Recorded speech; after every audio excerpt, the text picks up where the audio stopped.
We started off the show with the meltdown by the Yankees yesterday. And one of my least favorite things that's become a thing in sports is the win probability. When a team goes into the fourth quarter, they have a win it's all nonsense. It's worthless. What is it? It's worthless is what it is. Who cares?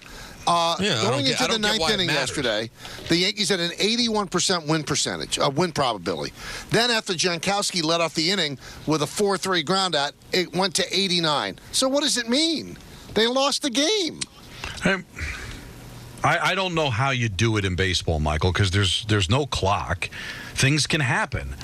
Obviously, if you put a win probability on a football game or basketball game or hockey game, you've got the time. Or this is not feasible to do. How do you know in baseball? I mean, as crazy as last night was, it's not the craziest thing I've seen this year. It's not the craziest thing I've seen this week. Yeah, think about a one-run lead and you have an 81% chance to win. Really? Is it really that high? With a closer that has struggled in recent vintage, I don't get that. I saw that too, Michael, because I was going over looking at the summary and how all the runs were scored. Because in all fairness, I had gone to bed with a 4-1, and then I wanted to catch up on everything that had happened after the game was over. And I'm looking at these win probabilities by MLB, and I'm like, what does it mean in baseball? There's no clock. Things can happen. I guess you're able to bet. The people that bet the Yankees with an 81% win probability, they had terrible odds and they lost money. That's the only thing I could see that makes any sense. But, we opened the show talking about you can't continue to close with Clay Holmes. You just can't. Nope. The games mean too much. The Yankees, this was their 100. They have played 139 games. So that means they have, 23 games remaining? 23 left. 23 remaining. Every game's the playoffs. Yep. The Orioles won yesterday. Yankees lost. Yankees are half game out. You can't give away wins. They've had him blow 11 games. They've lost 8 of them. Now, I broke down Holmes. First 30 games this year, guys, 1.23 ERA. He was lights out. That's why he made the All-Star team. The next 7 games, 10.80. Really struggled. But before last night, here's how numbers can also be played with, too. The next 19 games, he had a 1.93 ERA. Now, we watched. He blew games during that time. He struggled during that time and made every game a nail-biter. Right. So one thing that you should never look at with a closer, to me, is ERA. Well, what does it matter? Yeah, because the one blown save, those runs were unearned. Right. What does it matter? So last night, he goes a third of an inning, gives up 4 runs. The Yankees, that was their 8th loss. Think about this. Their 8th loss this year when they led after 9 or later. It's hard to win a pennant that way. They're tied with Pittsburgh, who has 8 of those losses, and Colorado has 9. Pittsburgh's hit the skids. They're out of it. Colorado was never in it. The Yankees are trying to win the AL East, and they can't close out games. They can't close out games that you have to put in the win column. You cannot lose those games. To me, those games have more of an effect than losing a game 6-1. It just does, because it rips your heart out. That's a gut punch, kick in the teeth sort of loss for the Yankees. And let's see how they bounce back tonight.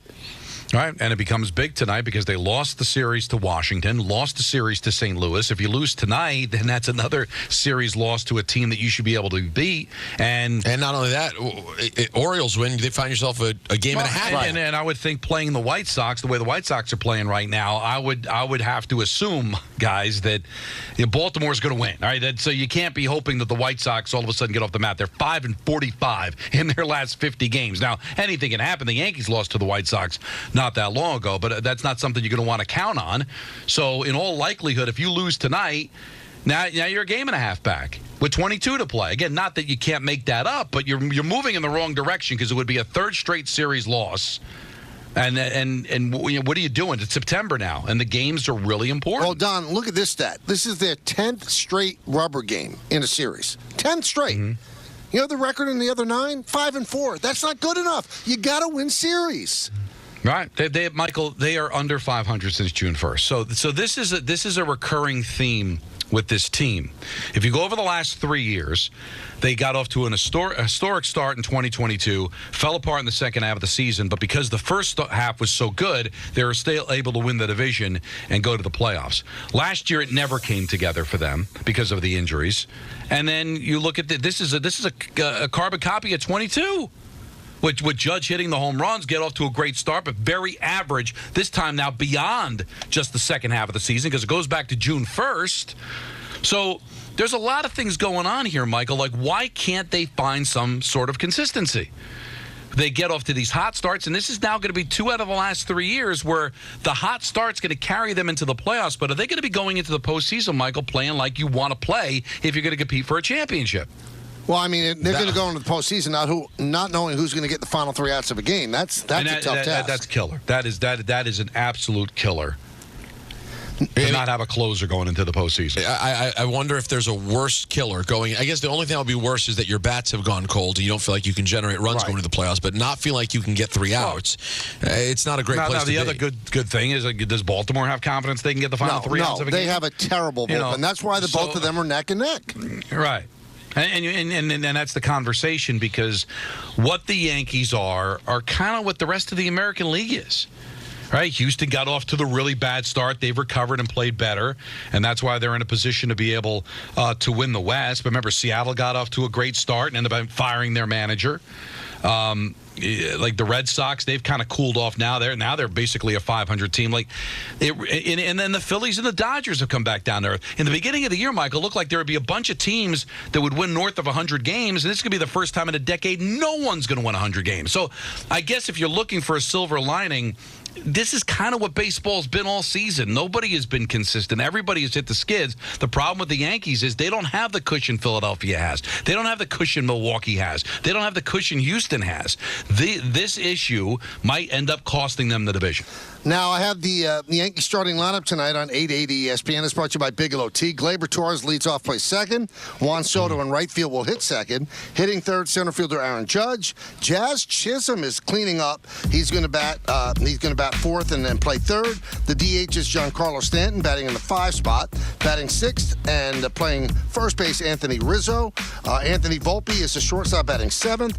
Alex Verdugo is in left field, hitting eighth, and batting ninth and catching Jose Trevino. So that's a dream lineup because it's righty, lefty, righty, lefty, righty, lefty. The only bats are 9 and 1. Trevino and Torres are both right-handers, and Marcus Stroman is the starter against Nathan Eovaldi.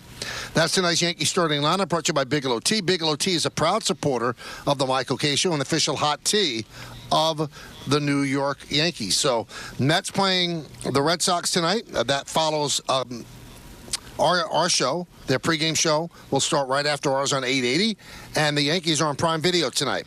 So if you want to consume the Yankees, it's on Prime Video. The one thing, and we talked a little bit about this earlier, so many people on social media, I'm done, I'm not watching this team anymore. And all I would say, I'm looking right into the camera, if you're watching on this, you're not a real fan. You're not a real fan. Real fans have to suffer. Sorry, there's no gimmies. 1998, the reason it's a record is because it never happens. That was a once-in-a-lifetime season. And by the way, today's the anniversary of them winning their 100th game in the 138th game of the season. So they were 138. They were 62 games over 500 on September 4th. That doesn't happen. So if you're tuning out now because you're disgusted and you don't like to lose games like that, you're not a fan. You're just not. By the way, can I just say this, though, in defense of the fans? Yeah. They're not actually bailing. But that's all I could go. All I could go is by what they're saying.